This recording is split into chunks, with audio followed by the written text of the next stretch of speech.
Olá, eu sou André Lázaro, diretor de Políticas Públicas da Fundação Santiliana. Muito bem-vindos e muito bem-vindas.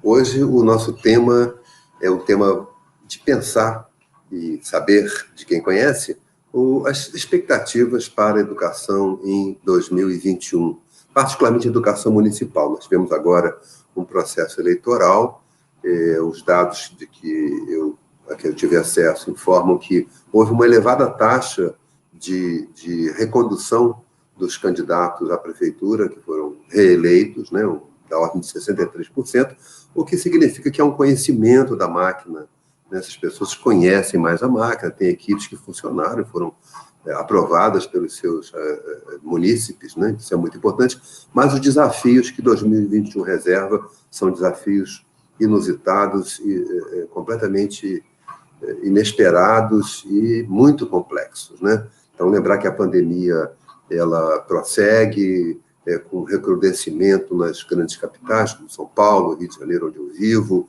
e muita apreensão, pouco zelo de muitas pessoas que continuam fazendo festas privadas, enquanto as escolas se fecham, abrem restaurantes, mas as escolas se fecham. Então, há uma preocupação muito grande. Quais são as prioridades brasileiras, de fato, né? É da festa ou nós conseguimos acolher nossas crianças e jovens? Há muitos desafios pela frente e uma absoluta ausência do governo federal no sentido de orientar, colaborar, cooperar, coorganizar as iniciativas para enfrentar a pior crise que o Brasil vive nos últimos 100 anos, não há a menor dúvida quanto a essa gravidade. E é nesse cenário que a educação tem responsabilidades enormes pela frente. Essas responsabilidades passam, por um lado, enfrentar as consequências desses 8, 9 meses sem atividades escolares presenciais. As redes se esforçaram muito até, vamos saber um pouco melhor como foram os resultados desses esforços de conectar seus estudantes, mas mesmo as mais bem-sucedidas não conseguiram alcançar a todos, porque a desigualdade estupenda do Brasil, a desigualdade estrutural, ela faz com que permaneçam grupos inacessíveis, né? E a falta de uma iniciativa mais robusta para atender as pessoas que necessitam, oferecendo equipamentos e materiais de acesso à internet para que as aulas remotas pudessem se realizar, também não ocorreram, o que significa que foi um abandono, realmente um abandono por parte do governo federal e o esforço dos municípios, o esforço dos estados para lidar com isso. Então, um problema que é o 2020 que não começou ou não acabou, para alguns não começou, para outros não acabou e não acabará, e precisa prosseguir em 2020. O segundo problema importante é a estrutura escolar, né? Muitos de nós, e quem estará aqui conosco também tem essa compreensão, a escola é um equipamento comunitário, a escola é um equipamento público. Então, no momento de crise, as escolas não têm internet disponível, também para as suas comunidades, os estudantes deveriam ter apoio. Então, há um problema de infraestrutura escolar, não em todas as escolas brasileiras, é importante dizer que elas são muito desiguais, há escolas públicas maravilhosas e há escolas públicas precárias, né? Eu não gosto nunca de generalizar na educação brasileira, porque são 180 mil escolas, você pode encontrar escolas de padrões altíssimos para atendimento aos estudantes e escolas de grande precariedade. Então, a questão da infraestrutura, de toda maneira, é um desafio para a educação brasileira importante, infraestrutura tecnológica e também de higiene, né? Separar as torneiras, o acesso à água para lavar as mãos do banheiro, o banheiro ser a coisa mais exclusiva para certas funções, e essa água disponível outras, você ter todo o equipamento de proteção e ter o zelo da escola. Então, infraestrutura é um problema. O segundo problema, terceiro, porque o primeiro é pedagógico, é um problema de natureza do financiamento. Há uma perda de recursos importante, alguns municípios conseguiram, por compensações, melhorar um pouco seu fluxo de caixa, mas muitos municípios passam por problemas graves, estados passam por problemas graves, e serão necessários recursos adicionais para suprir a infraestrutura das escolas. E o que também preocupa muito, muito a todos nós, né, são certas visões mais estigmatizantes desse momento. Eu recentemente li um jornal que dizia, porque a geração perdida, como geração perdida? Estão aprendendo tantas coisas, estão se mobilizando por tantas coisas, não se pode, de antemão, lançar uma profecia que se realizará pela condenação prévia de um conjunto de pessoas que se esforçam hoje para lidar com as consequências de uma pandemia global. né? É importante aqui frisar o esforço dos professores, o esforço das redes de ensino para superar as extraordinárias deficiências desse momento. Então, é num momento de uma transição grande, de uma transição muito difícil, que a gente vai ter a honra de conversar com duas pessoas que têm papéis fundamentais nessa transição, né? Então, eu queria convidar para a conversa conosco, em primeiro lugar, o Luiz Miguel Garcia, que é presidente da União dos Dirigentes Municipais de Educação. Como vai, Luiz Miguel? Tudo bem? Prazer em vê-lo. Ótimo, André. Um prazer estar aqui contigo, estar aqui nesse momento de discussão e de reflexão, né, do que vivemos e do que temos por viver no futuro. E o futuro é sempre uma construção do presente que nos agrada e nos motiva a continuar a caminhada, né? É muito bom, Luiz. Eu tenho visto que você está incansável, participando de muitos debates e animando a tropa. Então, parabéns aí pelo seu entusiasmo, pela sua serenidade nesse momento que é preciso muita calma nessa hora, porque a situação é muito delicada. E nós vamos ter também a presença da Júlia Ribeiro, que é oficial de educação do Unicef. Olá, Júlia, como vai? Olá, André, bom dia. Que alegria estar aqui com você, com o professor Luiz Miguel e discutindo um tema tão importante aí, né? Que seja uma manhã proveitosa para a gente. Está pontuando aí os desafios, né? Que não são poucos. Não são poucos. Eu queria também parabenizar você, a equipe do Unicef. A gente tem tido contato em outras atividades, o esforço do Unicef de que nenhuma criança fique fora da escola. Esse será um dos nossos temas hoje. Mas convidar também nosso querido Miguel Thompson, diretor acadêmico, que nos ajuda a pensar essas transições. Você está bem, Miguel? Tudo bom? Tudo bem, estou feliz aqui de estar com a Júlia e o Luiz. E vamos ter uma prosa muito boa essa manhã.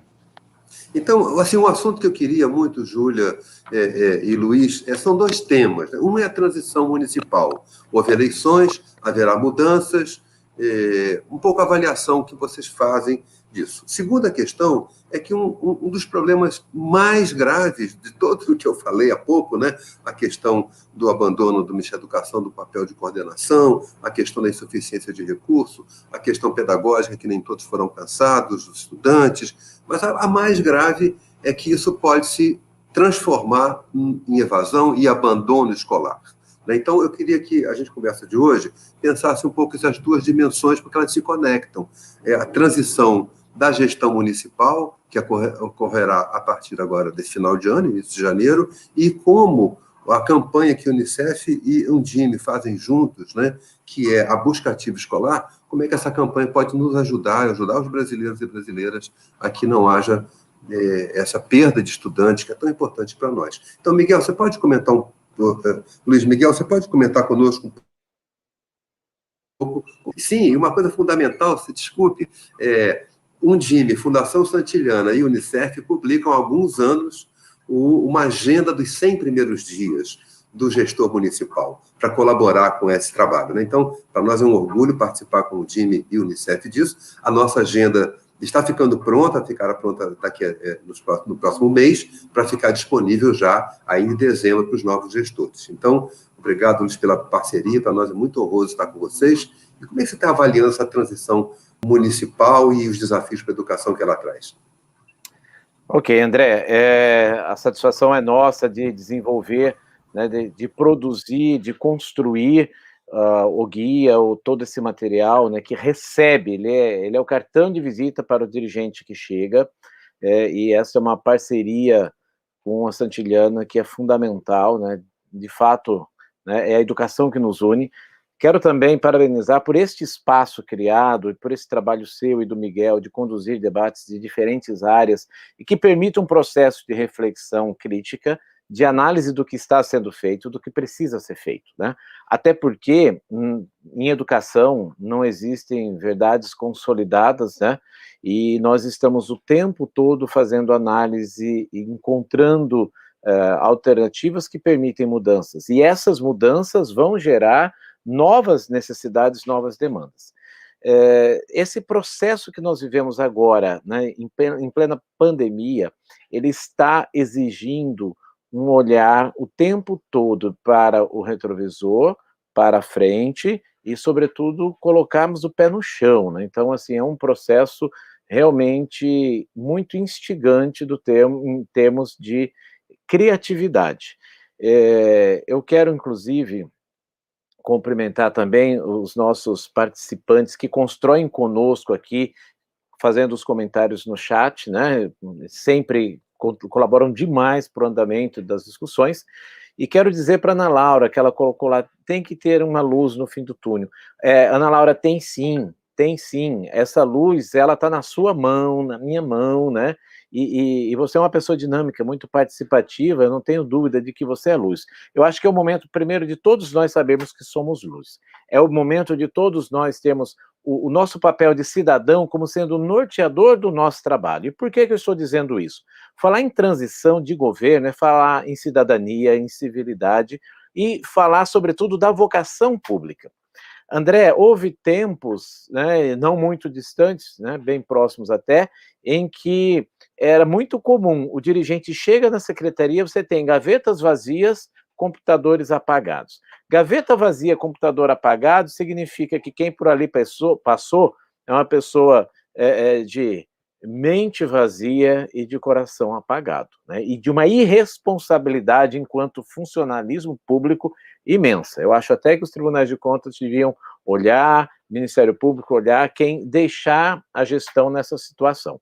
Neste sentido, inclusive, a Undime tem a plataforma, né, a plataforma Convívio, uma plataforma da Undime de gestão, e tem o memorial de gestão, que permite que coloquemos lá as informações do que a gente desenvolveu, mais do que nunca, chegar nesse momento já é um momento de vitória. A gente vive um momento de euforia positiva e de comemoração por termos vencido todos os obstáculos desse ano. Ficou exatamente do jeito que queríamos? Não ficou, certamente, porque nem nós sabíamos por onde caminhar, mas a escola não parou. O professor não desistiu de aluno, a escola não desistiu de aluno, o Undime não desistiu de rede, os parceiros, institutos, fundações não desistiram da educação, de apoiar as instituições, as redes, os municípios, então isso é muito importante. Tá? Então chegamos aqui, infelizmente, mais de 170 mil brasileiros não chegaram até esse momento em que aqui estamos. Então isso por si só já é a celebração da vida e a luta agora pela garantia dos direitos de aprendizagem. É muito importante que agora, você que é dirigente, que está acompanhando, você que é de uma equipe, de uma secretaria, o que o dirigente tem para fazer? Hoje, né, já iniciamos o mês de dezembro, né, temos menos de um mês. O que eu preciso fazer? Eu preciso dizer o que foi feito, dizer o que não foi feito.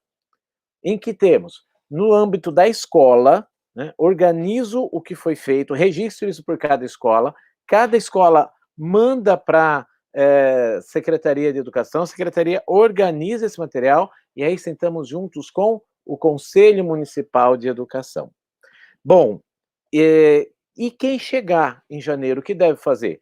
Olhar, né, compreender o que foi feito, olhar com muita atenção o que não foi feito, olhar o que precisa fazer de 2021, integrar e gerar atividades complementares, fazer um processo de busca ativa intenso, nós já estamos fazendo, tá? Não esperamos passar, isso, agradecer a Unicef, né, nós desenvolvemos juntos, Undime, Unicef, o projeto Busca Ativa, também com apoio de outras instituições, mas nós desenvolvemos, temos orgulho de dizer que é na sede física da Undime que está instalada a equipe do Busca Ativa, e eu disse que o Busca Ativa agora vai ser buscar vida, é garantia de vida, né, garantia de que essas gerações que voltarão, que não ficarão fora da escola, que nós não vamos aceitar mesmo que fiquem, eles têm os seus direitos de aprendizagem garantido e a sua capacidade de transformação de vidas garantidos. Então, feito isso, quem chegar vai precisar olhar, vai precisar fazer o seu planejamento de trabalho, vai ter que buscar atividades complementares, usar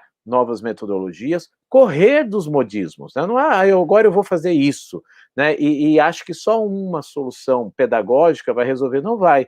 Nós temos que lançar mão de diversas possibilidades, atividades, levar a educação para a biblioteca escolar, para a biblioteca pública, para o espaço da associação de bairros, para debaixo daquele grande pé de manga, pé de jaca, lá e pôr uma mesinha e ajudar as crianças da comunidade a fazerem as suas atividades e, sobretudo, continuar no âmbito das famílias. E é fundamental, então, que o gestor municipal de educação, que ele dialogue, e feche o seu trabalho, o seu legado. É fundamental que quem esteja chegando conheça essa estrutura, conheça o que a Undime tem de estrutura para oferecer, conheça o que os seus parceiros, o terceiro setor, enfim, todo mundo que está no meio educacional tenha para planejar essas atividades. Olhando sempre para a régua da Base Nacional Comum Curricular, para a régua dos desafios que nós temos, e o primeiro grande desafio já aponta aí, tá? Fundeb, né, já está sendo publicado aí, e nós devemos ter uma queda de Fundeb da ordem de quase 10%. Isso é um desafio novo também para ser enfrentado, fora todas as questões advindas aí da crise econômica. Então, é muito importante que o Ministério da Educação também tenha a sensibilidade, né, e o governo federal também tenha a sensibilidade de fazer aportes complementares para que a gente desenvolva atividades. A Undime está propondo um grande projeto de atividade complementar para acompanhamento, monitoramento e organização do ensino híbrido. Estamos também pedindo a antecipação e a priorização da comunidade escolar para a vacina. Já vimos, saiu ontem, né, nós vamos continuar lutando para que pelo menos os professores sejam antecipados e venham, né, para mais próximos. E, sobretudo, eu quero também convidá-los, né, hoje nós teremos no site, no YouTube da Undime, e aqueles que estão vendo isso como uma gravação, estará no site e no YouTube da Undime, uma live também apresentando as orientações para este momento de passagem, tá? E de antemão, André, já parabenizar a Santiliana por antecipar, inclusive, né, eu venho aqui já falando de uma coisa que a gente vai lançar, inclusive, à tarde, nesse processo, tá? Então, muito obrigado pelo espaço, a Undime vai fazer todo o aporte, o suporte necessário para que a gente faça a política de Estado de educação, como cidadãos que somos. Miguel, Luiz, você juntou coisa aí que a gente tem que juntar na cabeça mesmo, né? Nossa cidadania, nosso compromisso profissional e nosso coração voltado para garantir que as crianças estejam presentes, né? E muito bom você lembrar que a superação desse estágio bárbaro, né, de apagamento de tudo, né? E acho que a Undime, pelo modo como organiza o Conviva, pelo modo como organiza o Memorial, e também por essa parceria nossa com a Agenda dos 100 Primeiros Dias. E você falou do Busca Ativa, eu vou pedir para a Júlia conversar conosco um pouco. Júlia, o Busca Ativa primeiro, é um nome lindo, né? E segundo, eu sei que é um programa robusto e muito consistente pelo como ele mobilizou informação, como ele mobilizou tecnologia para garantir que os nossos gestores tivessem mais informação e poder agir na proteção e defesa das nossas crianças e adolescentes. Pode comentar um pouco, por favor, conosco, Júlia, o desenho do Busca Ativa? André, acho que você traz aí um ponto já muito essencial na sua fala, né? Que você traz o Busca Ativa como uma estratégia importante para a proteção de crianças e adolescentes.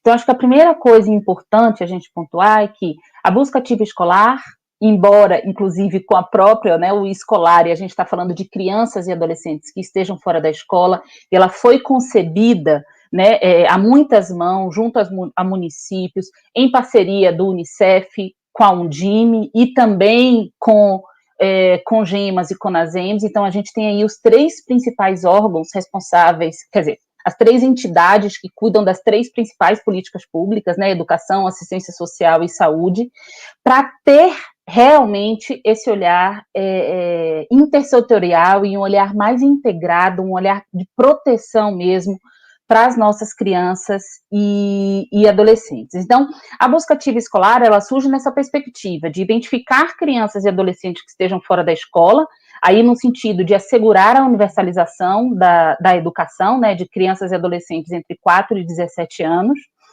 e fazer essa articulação das diferentes políticas que estão presentes no município e que precisam endereçar aquelas questões específicas pelos quais os meninos e meninas estão fora da escola, né?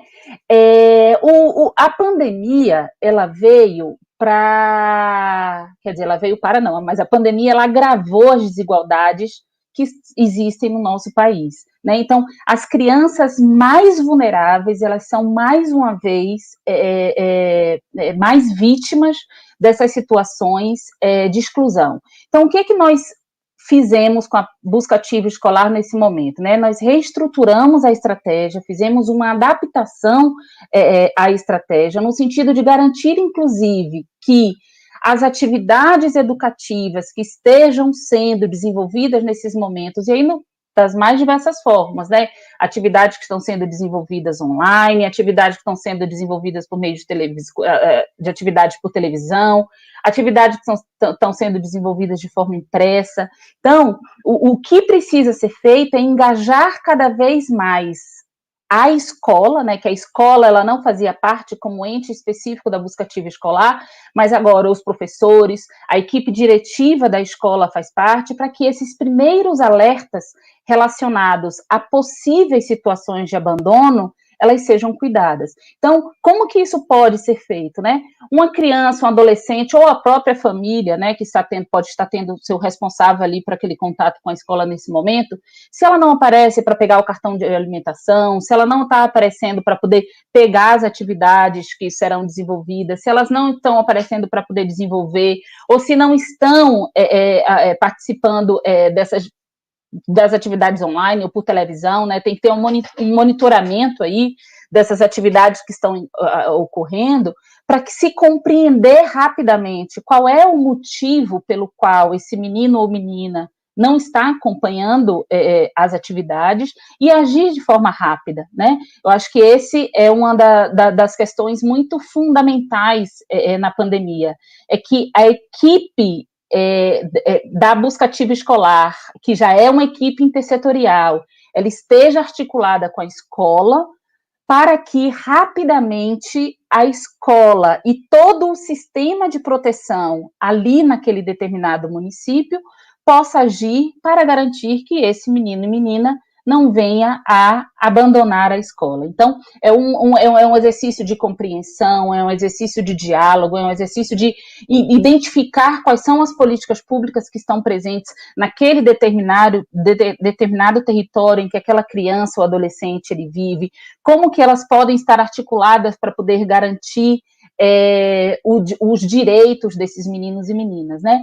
Porque e a própria estratégia traz isso, né? As causas pelos quais, e aí, obviamente, que ainda antes da pandemia, né? Pelos quais os meninos e meninas estão fora da escola, são causas multissetoriais, né? São questões relacionadas à violência, são questões relacionadas à falta de transporte, inclusive, a questões relacionadas à infraestrutura, por exemplo, que possam receber as crianças com deficiência, questões relacionadas à violência, a trabalho infantil, que é algo importante para a gente olhar também nesse período, né, que com a pandemia, com o cenário de agravamento de crise econômica, as crianças e adolescentes, elas se tornam mais vulneráveis. Então, é preciso um esforço do município para que essas equipes, elas estejam prontas, elas estejam atuantes, para que, de forma rápida, garantam que esses meninos e meninas continuem os estudos. E aí a gente fez um conjunto desenvolver um conjunto de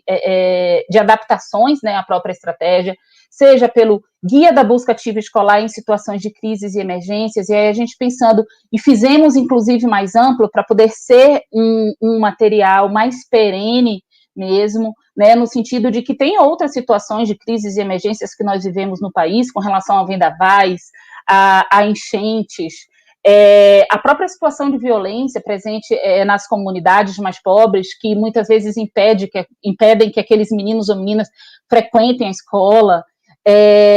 Então, esse material busca muito ter essa compreensão das diferentes políticas públicas, né, de que e aí a gente traz isso, inclusive, no mote, né, o Fora da Escola Não Pode, que a gente já tem trabalhando há muito tempo, uma perspectiva de enfrentar a cultura da exclusão escolar. Então, Fora da Escola Não Pode, mesmo que a escola esteja funcionando em outros formatos.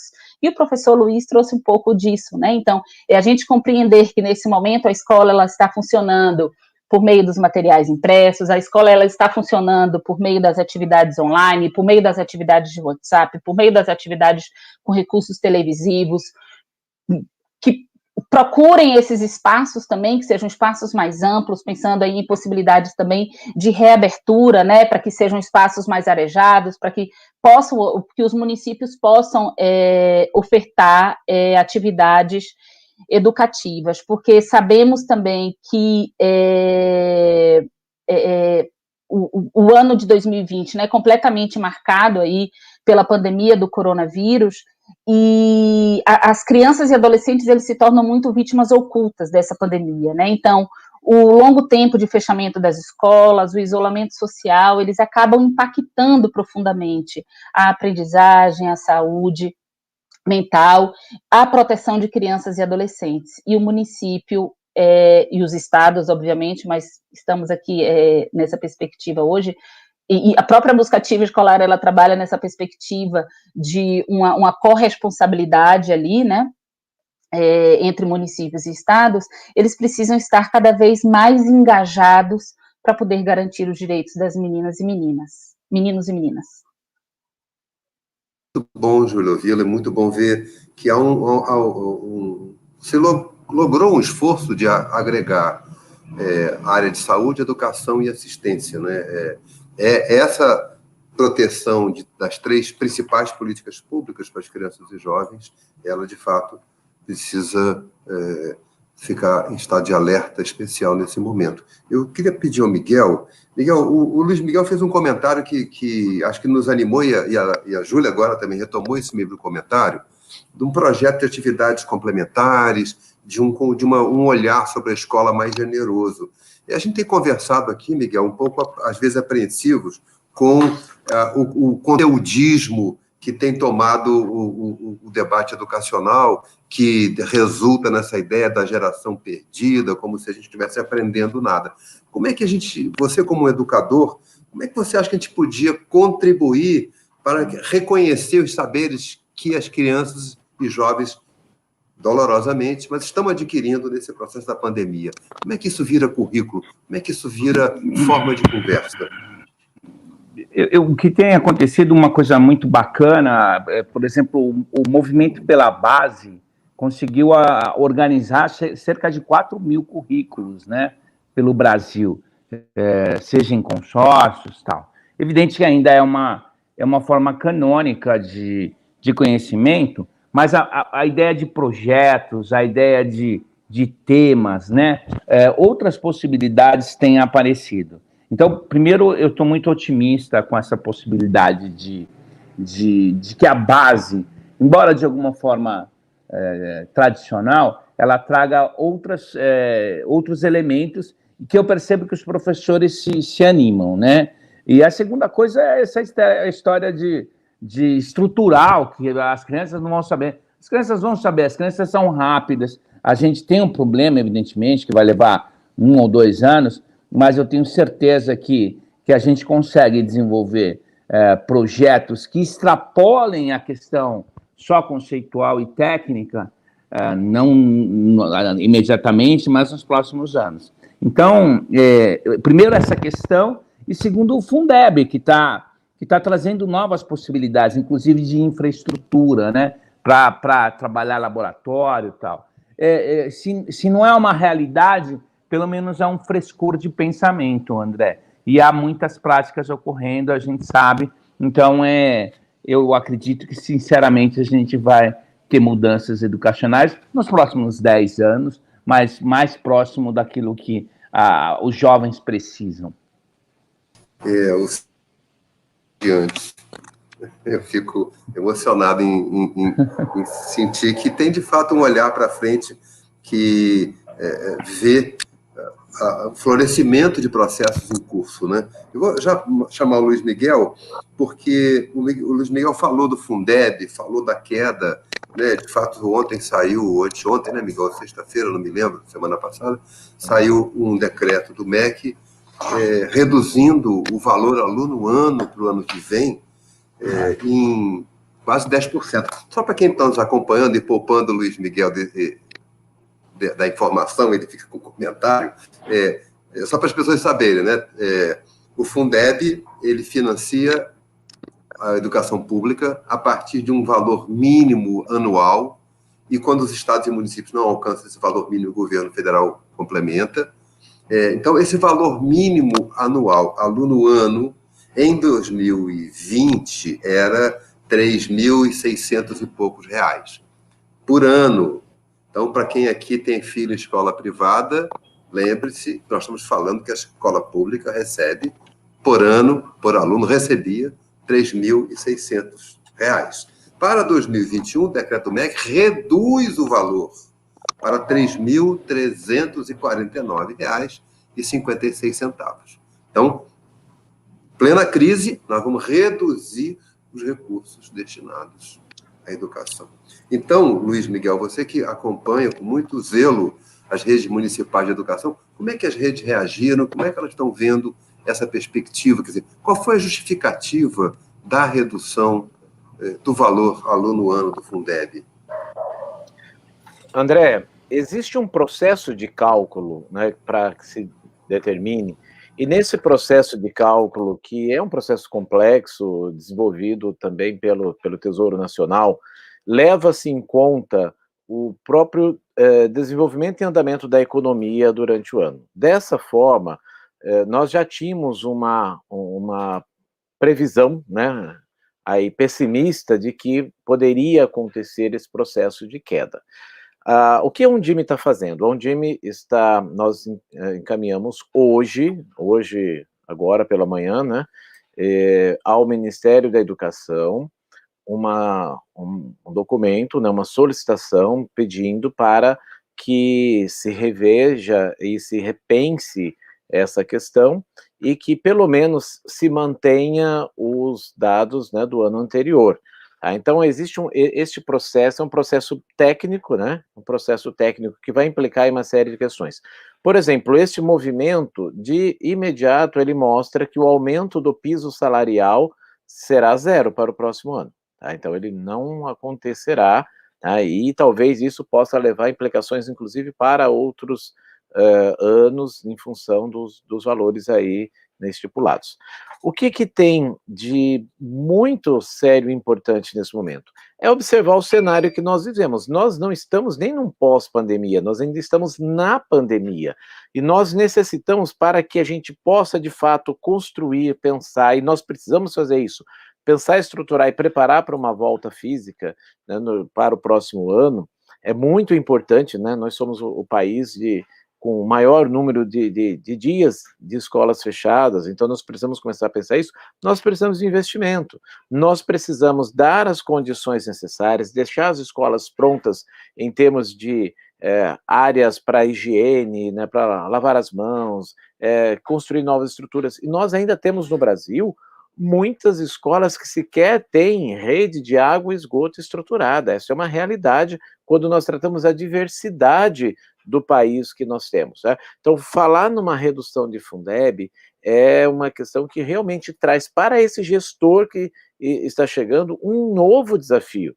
Né? O orçamento que tinha por ano passado, ele já não será, né, e enviado em agosto para as câmaras municipais, ele já não será o mesmo no que diz respeito à Fundeb, que é o grande recurso de financiamento da educação brasileira.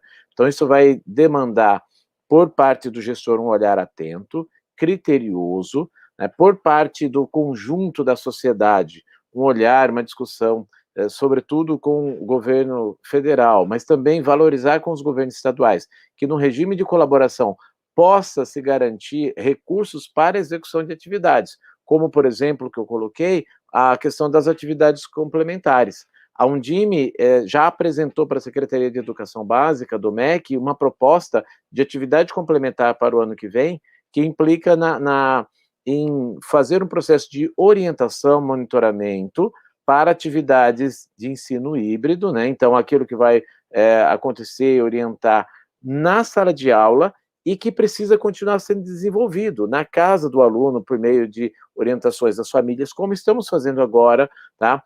Na biblioteca escolar, no espaço da escola, no contraturno, no espaço de projetos, né? Então, a ideia é que esse projeto ele seja financiado pelo Ministério da Educação, que a gente tenha monitoria, e com isso que a gente possa chegar, também incentivar a chegar no tempo integral, né, no tempo de 7 horas de atividades. O nosso projeto, ele diz que quem tiver 5 horas, que ele cumpra pelo menos as 2 horas complementares, quem tem 4 horas, que cumpra 3 horas. Com isso, nós vamos permitir que questões não trabalhadas durante este ano de 2020 possam ser trabalhadas em 2021, nós também incentivamos a avançar em direção à jornada, né, ao tempo integral.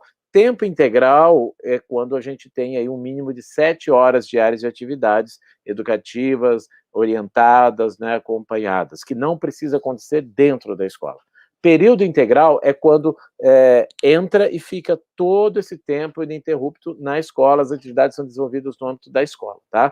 Então, é importante separar. Então, ações como essas, elas serão fundamentais para minimizar o impacto do eventual Fundeb menor, de um movimento econômico menor, que vai diminuir, impactar também o Fundeb do próximo ano, porque nós levaremos, né, já estávamos mergulhados em uma crise, e nós levaremos mais tempo ainda para sair desse processo de crise, de fato, a arrecadação poder começar a repercutir no âmbito da educação.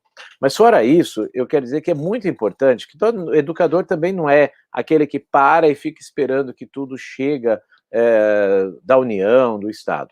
Tá? É muito importante que no âmbito dos municípios, no âmbito das comunidades, se busque alternativas, se busque parcerias, né, e com a criatividade, né, e trabalho, doação também, a gente consiga fazer a educação acontecer, tá? Mas é fundamental que a gente tenha, sim, uma forte cobrança do cumprimento dos papéis, seja do MEC enquanto governo federal, seja o papel da Secretaria Estadual de Educação e da rede estadual, seja o nosso papel de gestores municipais de educação no âmbito da rede municipal de educação.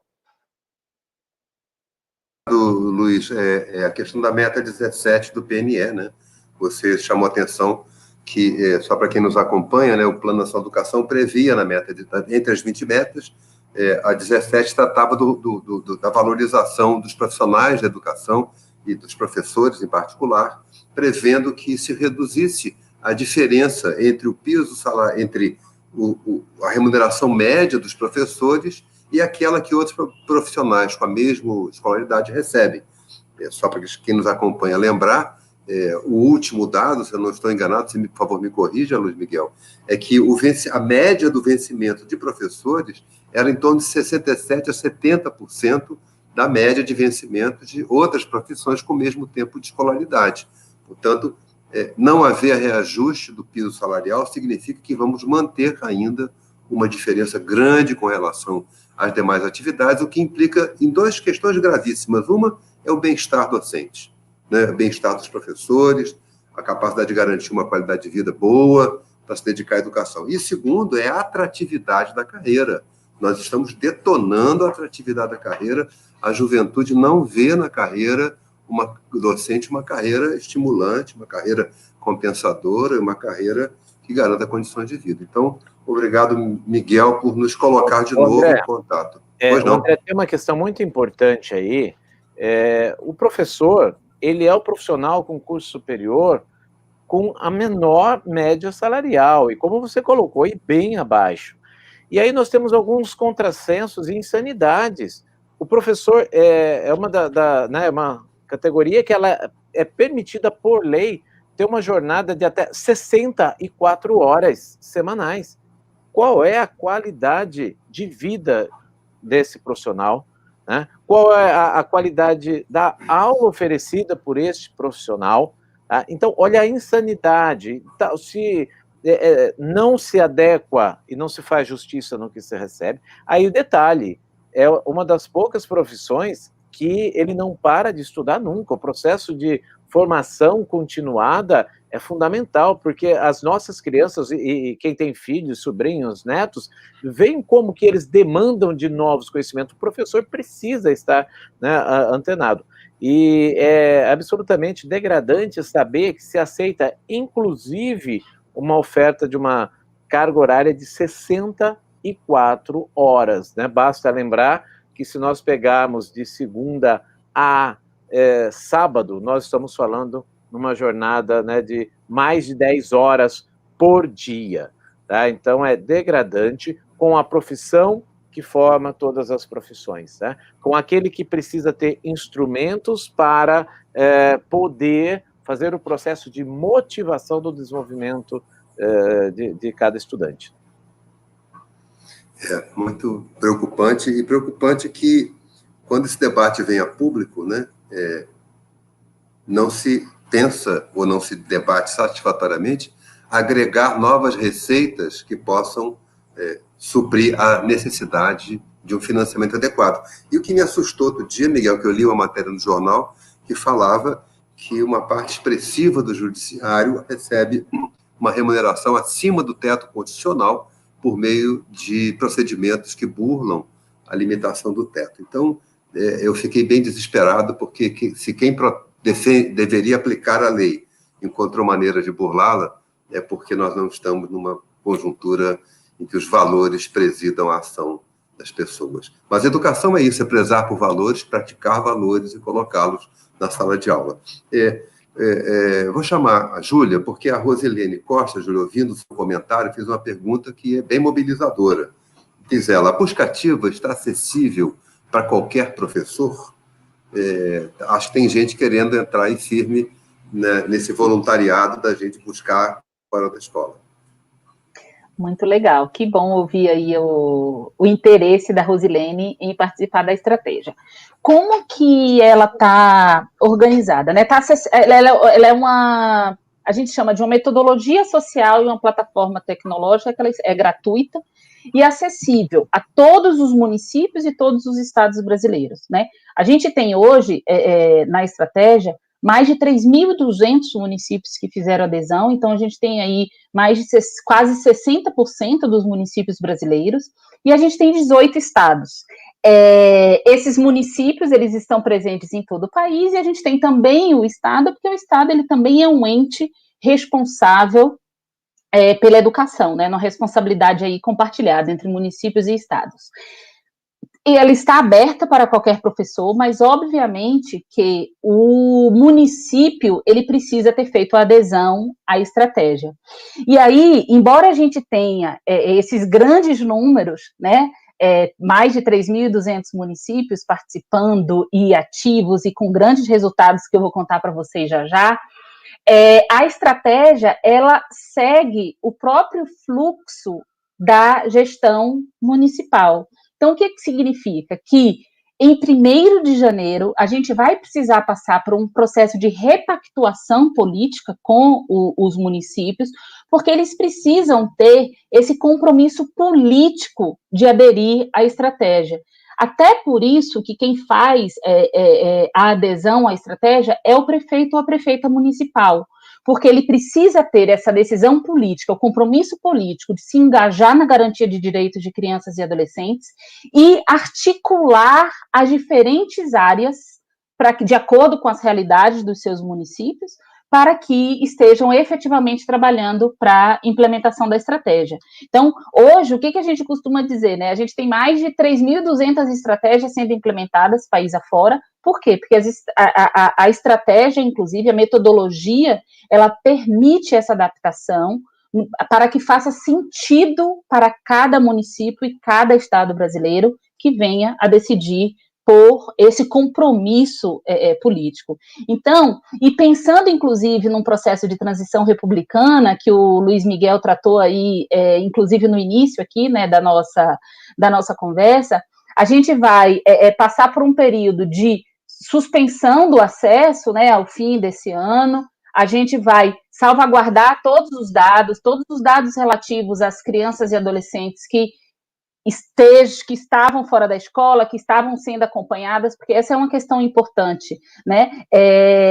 Embora a gente saiba de muitas dificuldades no que se refere a garantir o acesso, a princípio, o acesso à matrícula ou à rematrícula desse menino ou menina é a parte mais fácil, né? Mas o que precisa de ter este cuidado, e seja com os meninos e meninas que foram encontrados ainda antes da pandemia ou mesmo nesse período já da pandemia, é o acompanhamento deles ao longo de um período que a gente estabeleceu aí de um ano. Obviamente que o município pode diminuir não muito, mas alargar esse período também, para que ela seja acompanhada ao longo do tempo, para que se possa acompanhar se aquelas políticas específicas que foram endereçadas a essa criança ou adolescente, no que se refere à questão de garantir que aquele motivo pelo qual aquele menino e menina estava fora, ele efetivamente foi cumprido, né?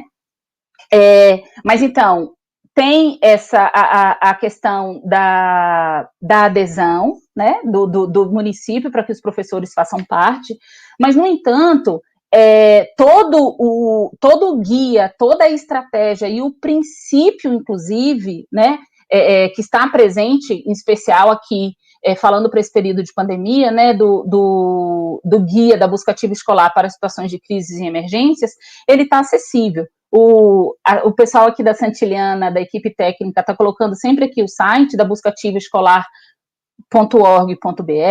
entrar lá e acessar o material relativo ao guia, né, de crises e emergências, ou bem como um conjunto de materiais também que a gente desenvolveu relativos a campanhas a serem desenvolvidas no município, neste momento, no sentido de engajar os diversos atores, sejam eles famílias, sejam educadores, seja a sociedade civil como um todo, a sociedade civil organizada, a sociedade civil, enfim, presente também nos municípios. Então, nesse momento, em especial de pandemia, os professores, eles assumem o coração da estratégia, né, no sentido de garantir o acompanhamento das atividades que estão sendo desenvolvidas e garantir que este vínculo com a escola não seja rompido, né? Então, essa compreensão nesse momento ele é muito importante, porque estamos todos num ano extremamente desafiador, nos mais diferentes papéis que nós ocupamos, né? As crianças e adolescentes também, e a manutenção com esse vínculo com a escola é fundamental, no sentido de garantir que esses meninos e meninas aconteçam, para que a gente possa, à medida desse processo de aprendizado, que ele é para todos, né? Hoje em dia nós estamos muito mais conscientes dos desafios que nós temos do que estávamos lá em março, né? A própria resposta das redes municipais às atividades remotas nesse período, as atividades educacionais, elas foram crescendo, inclusive, porque foram se organizando, mas mesmo assim a gente sabe que tem muitos municípios que têm muitas dificuldades em desenvolver essas atividades, então é preciso criar um diálogo, criar uma via de contato direta com essas crianças, adolescentes e suas famílias, né, no sentido de continuar permanecendo que a escola seja parte do projeto de vida desses meninos e meninas, e quando a gente fala de projeto de vida, a gente fala de um projeto de vida que ele é construído num presente, então a escola ela é fundamental no presente, mas também para que esses meninos e meninas tenham aí possibilidades de sonhar, de construir outros caminhos. Você tinha falado, André, numa conversa com o Miguel já, né, de algo que o lembrou, que a gente fala muito dos meninos e meninas que nem trabalham nem estudam. E a gente está usando essa questão de que são meninos e meninas sem oportunidades educacionais e sem oportunidades de trabalho. Então, de que forma que a gente pode ter uma geração, né, de jovens que efetivamente tenham os seus direitos assegurados e que possam construir sonhos, construir possibilidades, porque tiveram acesso a oportunidades educacionais e oportunidades de trabalho. Acho que eu acabei alongando aqui um pouco. Não, você juntou o que tinha que juntar mesmo, é isso mesmo. Porque você trouxe também um tema muito rico, que é um olhar mais alargado da educação, né? Que considera a educação na dimensão curricular, mas vê a educação como afligindo hoje, que o olhar sobre a educação acabou se reduzindo muito ao ensino, o ensino ao conteúdo curricular e à plataforma, e todas as dimensões que você e o Luiz Miguel trazem ficaram um pouco abandonadas. Eu queria recomendar aos interessados, né, eu acompanhei bem de perto um diálogo muito produtivo entre a Associação Brasileira de Saúde Coletiva, a Abrasco, e outras organizações da área médica que atuam com a saúde coletiva, e também com a ANPED, a Associação dos Pesquisadores em Educação. E eles produziram juntos um documento que está disponível no site tanto da Abrasco quanto da ANPED, chamado Ocupar Escolas, Proteger Pessoas, Valorizar a Educação, em que se procura entrar nesse debate que vocês ambos trouxeram aqui. Não há solução sem risco hoje. Ficar em casa e as crianças têm acesso à escola e à educação é de elevado risco, tanto para o presente, como Júlia bem lembrou, quanto para o futuro, mas também ocupar a escola de maneira indiscriminada, sem os cuidados necessários, trará riscos profissionais. Mas é preciso que a educação tenha um protagonismo na ocupação das escolas. O que está me afligindo é que eu estou encontrando muitos colegas educadores, a quem eu admiro e respeito, que antes de se colocarem na posição do precisamos ocupar as escolas, dizem não há condições para ocupar. Ora, só haverá condições se lutarmos, não haverá condições se ficarmos parados, né? E eu acho, Júlia, que você traz a questão da associação entre a área de saúde, assistência e educação como uma estratégia fundamental. Então, Luiz Miguel, eu queria saber de você, você está acompanhando as redes, né? Você acha que há possibilidade das redes se abrirem para, ou algumas delas, tomar iniciativas de recompor esse ambiente escolar, sem obrigatoriamente essa preocupação da sala de aula com turma reduzida, todo mundo de máscara? É como se... desculpa, Miguel, estou me alongando, mas uma pergunta que me preocupa aqui. Parece que querem voltar para a mesma educação de antes da pandemia, como se fosse a pandemia um parênteses, e não tivesse mudado nada. Enquanto alguns de nós, não, mudou muita coisa. Então, a transição não é para voltar para o mesmo lugar. Como é que você vê esse dilema de uma renovação, ainda que imposta pela pandemia, a possibilidade dessa renovação de estratégias pedagógicas? André, primeiro, eu acredito que esse processo é irreversível, por mais que no íntimo a gente, qualquer pessoa lute, né, e relute com relação a isso, é um processo irreversível.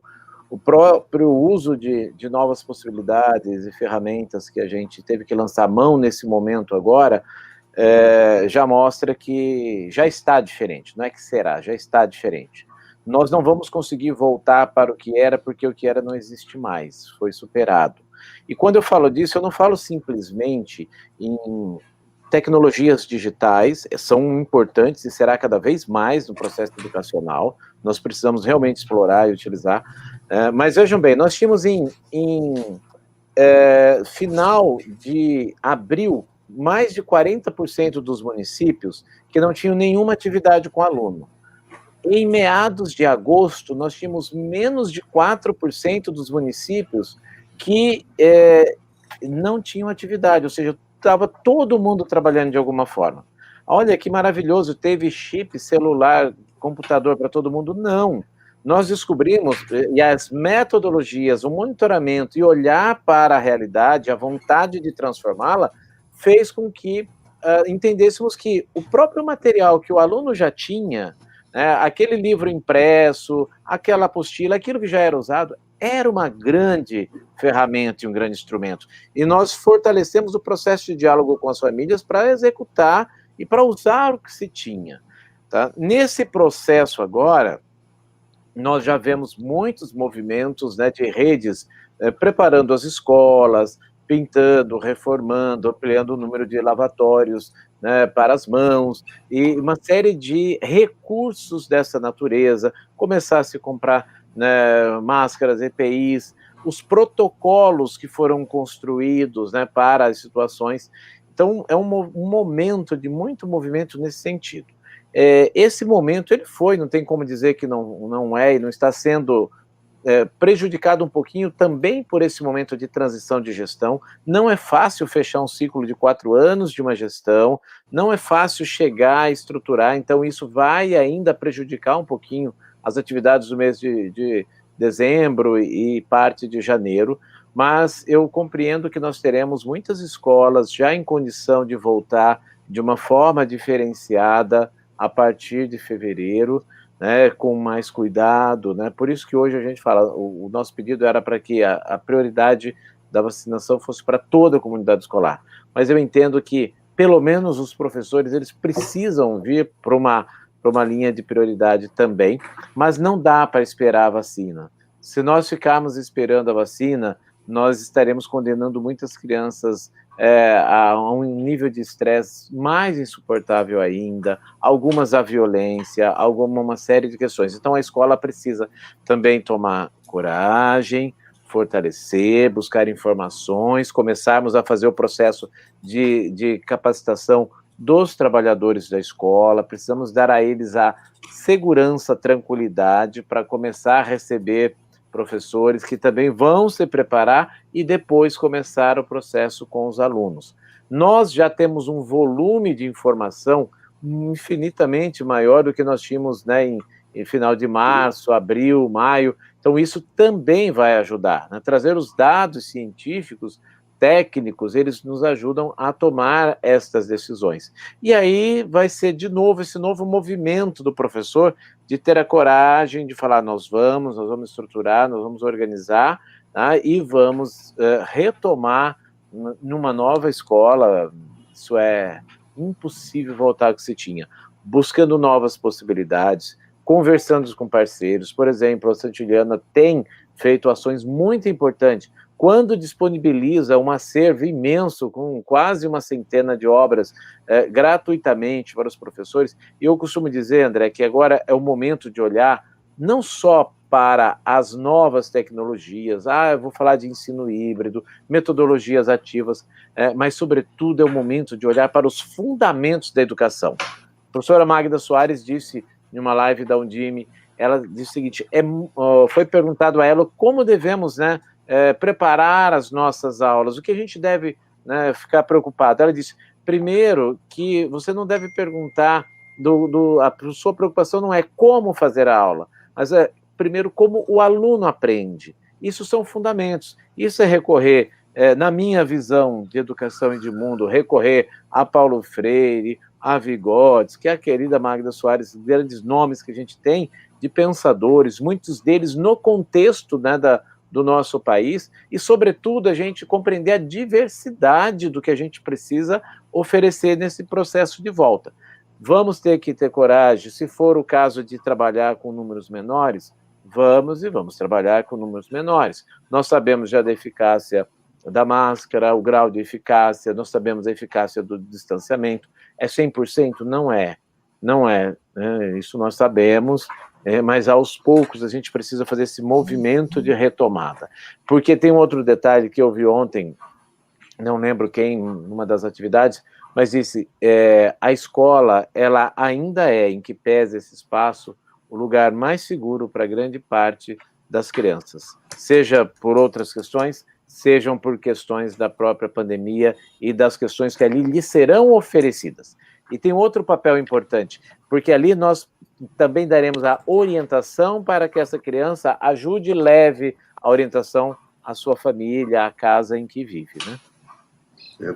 Muito bom, Luiz. Eu tenho participado desse debate também nessa área, com o pessoal da área de infectologia, e eles comentam isso, em alguns países do mundo, as escolas fecharam, mas não para os filhos de quem estava em atividades essenciais.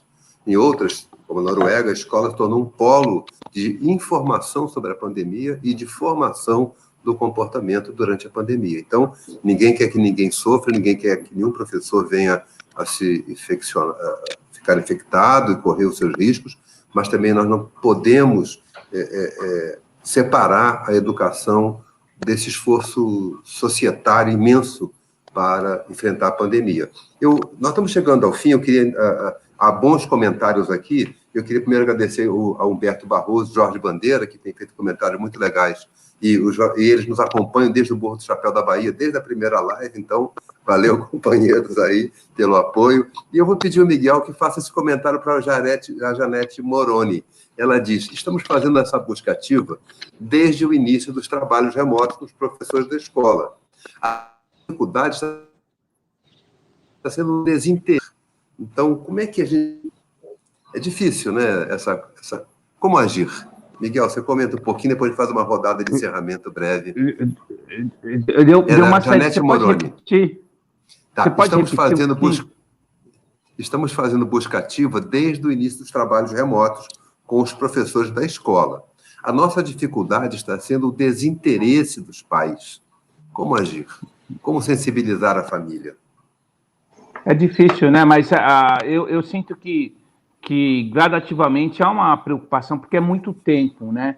E muitos lugares, inclusive a saúde pública, está pedindo para a volta de uma maneira mais organizada. Então, eu acho que será uma pressão, principalmente da saúde pública e da assistência, que a gente volte a trazer os meninos. E há muitas redes de professores, WhatsApp, há uma movimentação boa, André.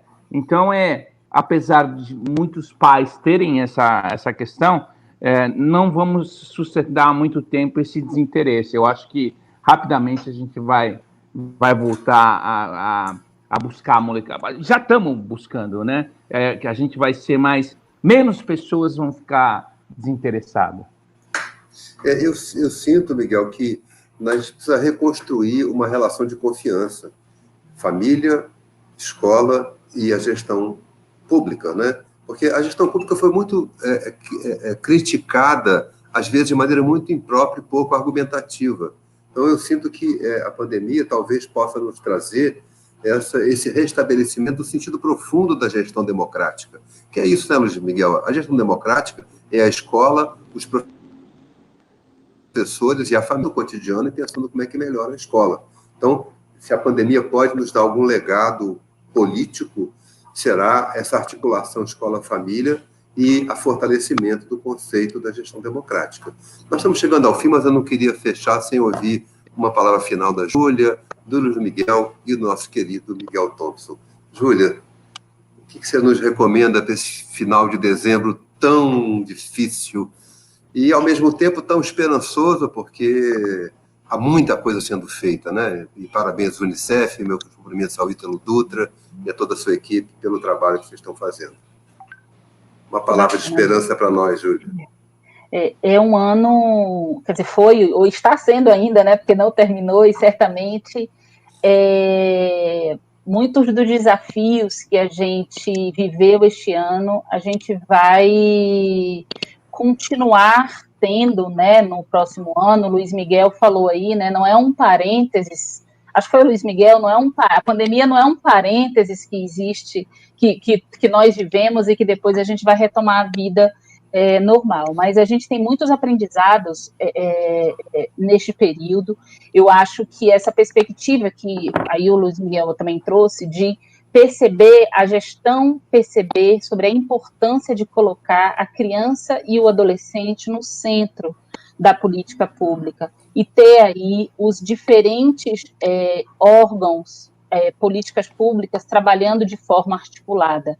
Eu acredito que mais que nunca nós aprendemos neste momento de pandemia sobre a importância de trabalhar de forma colaborativa, de trabalhar a partir da articulação de diferentes políticas, para que a gente pudesse alcançar resultados mais efetivos. Queria lembrar que a busca ativa em si, como uma ação a ser desenvolvida pelos municípios, ela já constava, né, consta do Plano Nacional de Educação, nas suas metas 1, 2 e 3, no que se refere à universalização do acesso de crianças e adolescentes entre 4 e 17 anos de idade. Então, a gente tem aí essa estratégia, a busca ativa escolar desenvolvida por Unicef e Undime, em parceria com Congemas e Conasems, de forma gratuita, a ser utilizada pelos municípios, no sentido de que eles possam olhar para os seus territórios, elaborar diagnósticos específicos no que se refere à exclusão escolar e, com base nessas informações, poder tomar uma ação que venha trazer esse menino e menina para o centro. E aí eu acho que só porque falando aqui sobre essa questão da reabertura das escolas, né, e que é algo fundamental, né, para a gente, que os gestores já assumem aí com um desafio muito grande, né. Então, é preciso, sim, as redes de que estavam planejando o retorno, de que se organizem, de que tomem a ação, de que planejem de forma diferenciada, com formas alternativas, que a gente seja criativo, obviamente que cuidadoso, respeite todos os critérios de segurança, que converse com a vigilância de saúde do seu município, para poder verificar qual é a determinada região que pode voltar, como não voltar como um todo, voltar de formas diferenciadas. Então, assim, nós não podemos ter mais um ano ou aguardar a vacina até quando este momento aconteça.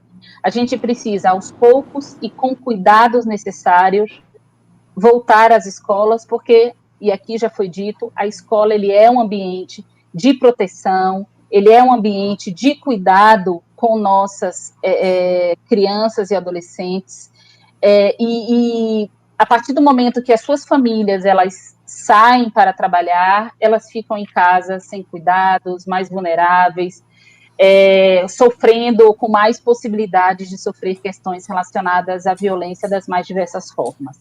Então, sobretudo, a gente compreender também que a escola ela é um espaço de proteção e precisa ser garantida para nossas crianças e adolescentes. Muito obrigado, Júlia. Então, que nosso ano termine bem. Luiz Miguel, suas palavras deste encerramento, que esperamos contar com você em outras oportunidades. Já agradecer muito. Eu tenho acompanhado, você tem trabalhado muito, incansável e com o mesmo sorriso, a mesma paciência. Acho que a educação brasileira lhe agradece. Verdade. Nós que agradecemos os aprendizados desse ano, né, André e Júlia. Eu vou tentar fazer uma síntese do que eu considero desafios pedagógicos, né, da nova gestão. E falar da nova também quer dizer desse que aqui está, é o bastão que quem está hoje deve, na transição, entregar, né?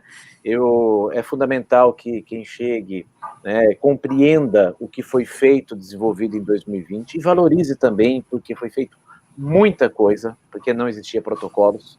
É preciso que quem chegue construa e execute um projeto pedagógico, né, para 2021 que compreenda o que era expectativa e o que nós não podemos desenvolver nesse ano, que a gente tenha como métrica desse processo a Base Nacional Comum Curricular e os currículos construídos já à luz da Base Nacional Comum Curricular, e todos os municípios já têm, seja o seu, seja aquele construído conjuntamente com a rede estadual, num movimento muito bonito que aconteceu nos 2 últimos anos. É fundamental que quem chegue amplie as atividades, e valorize atividades em contraturnos e atividades que também aconteçam de forma não presencial, nas casas, garantindo os direitos de aprendizagem. É muito importante promover o uso de novas metodologias e um trabalho de formação de professor bastante intenso. É fundamental que não explore, não leve ao limbo o professor, não dá para fazer além daquilo que está previsto, por isso que nós precisamos reforçar o time com alguns profissionais complementares e que se faça o fortalecimento da relação família-escola. Tá? Mais do que nunca, a gente precisa segurar o que a gente avançou agora e conseguir estar mais forte. E, por fim, eu quero convidar todos nesse finalzinho de ano, né, a lerem uma obra maravilhosa de João Cabral de Melo Neto, chamado Morte e Vida Severina, né? Auto de Natal Pernambucano. É um livro que fala um pouco, estou fechando, entrei em dezembro e comecei a pensar em Morte e Vida Severina, porque é uma obra que vai mostrando, né, o retirante caminhando, a seca, as dificuldades, as barreiras. Ele procura o leito do rio Capibaribe para chegar, né, e vai caminhando em direção a Recife, E quando lá chega e vê aquele rio, né, imenso, caudaloso, na Veneza brasileira, ele também se depara com as palafitas, com a miséria à beira do rio, e todo esse movimento faz ficar muito triste, e ele tem vontade de se matar, ele tem vontade, ele se prepara para se arremessar de uma das pontes, né, na água, e olha que ironia, fugindo da seca, morrer afogado nas águas do Capiberibe. E nisso vem, né, o mestre Carpina, né, um trabalhador lá, um carpinteiro, vem falar com ele e diga, mas o que você vai fazer? Ah, eu vou saltar, eu estive correndo da morte, onde chega, da pobreza, da miséria, chego aqui e aqui tem tanta água e continua a pobreza, a miséria. E nisso alguém vem correndo e diz ao mestre Carpina, olha, o seu filho está nascendo, o seu filho acabou de nascer, né? E ele vira e tem aquele sopro de vida, e ele vira para ali o sertanejo, o suicida, né? E diga, olha, meu filho está nascendo, e nisso um outro sopro de vida invade o corpo, a mente, a alma, né? Dessa pessoa que pensava em suicidar, e ali se renova. Aí ele fala, não, tá, vou ver, né? E essa vida se renova, né, e a chegada dessa criança renova a vida, e ele desiste de suicidar e vai, certamente deve ter feito uma festa linda, porque os pernambucanos fazem festas maravilhosas, o brasileiro, né? Então isso me arrepia sempre que eu lembro dessa história. Acho que 2020 foi um pouco assim, a gente veio caminhando, né? O momento mais difícil da minha vida como gestor vai ser fazer esse processo de volta, né? A gente vai precisar ter muita confiança um no outro. E, sobretudo, confiança da nova vida que vai chegar. É o novo aluno que a gente não conhecia, que a gente vai receber e que, feito o texto do Alto do Natal Pernambucano, vai renovar a nossa vida e vai fazer a gente ter certeza que viver vale a pena, é uma aventura maravilhosa e a gente deve agradecer todos os dias pela vida. Acho que é isso que eu gostaria de deixar. Valeu, Luiz Miguel, muito lindo bom. E poético, muito, né? Muito bem lembrado, muito bem lembrado. Então, Miguel Thompson, o nosso até já. Eu tenho mais o que falar de tanta emoção. Eu não esperava aí o João Cabral de Melo Neto, depois a fala social preocupada com a Júlia. Eu só posso agradecer de estar aqui hoje, tá? Obrigado. Obrigado, Miguel, parabéns pelo seu trabalho. Obrigado, Júlia, parabéns pelo trabalho. Querido Miguel Thompson, seguimos para terminar. Obrigado a todos que nos acompanham. E dia 10 vai ser, aliás, Luiz Miguel, vai ser sobre literatura, fabulações e modos da nossa imaginação preencher esses espaços que precisamos construir. Obrigado a todos, valeu mesmo.